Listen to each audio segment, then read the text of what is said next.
It's important that the community view the police as legitimate. When individuals believe that the procedures used by the police, even against them, for example, in the process of an arrest, are fair and equitable, they're more likely to be compliant. And in fact, some other research suggests when people view the police as legitimate, they're less likely to violate the law.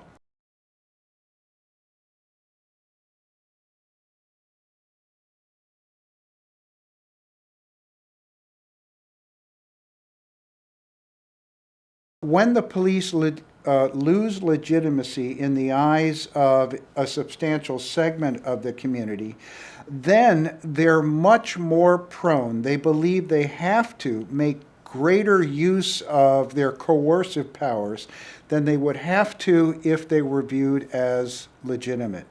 And the last thing we want to do in a democracy is unleash, when it's unnecessary, the coercive powers of the police. We'd like to keep them, and most police officers would like to keep them, if you will, under wraps for use only when necessary. I don't know what happened to community policing. I can tell you, though, I'm from North St. Louis County, and community policing is alive and well in that neck of the woods. Middle-income communities, small communities that are policed by, say, 6 to 8 officers for a community of maybe 1,000 or 1,200 people. Those communities experience community policing in quite the way that community policing advocates would like to have it experienced in impoverished urban areas. They purchase it. Wealthy communities purchase community policing when they purchase private security forces. So the idea is, what happened to the community policing as a public good?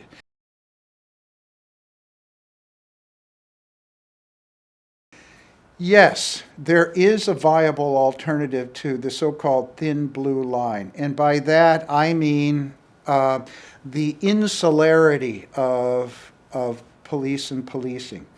Yes, and the alternative is, in very practical terms, for police officers, from line officers on up, to stand up when they see something wrong in their own ranks and make it known. Now, that doesn't necessarily mean they have to go public with every complaint they may have about a fellow officer.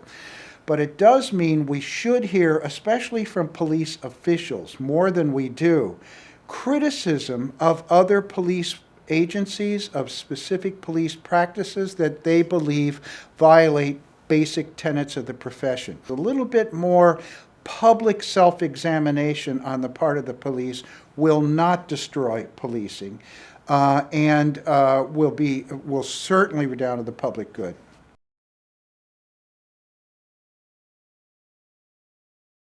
Policing affects us all. The police are there, as they say on their squad cars, to protect and to serve.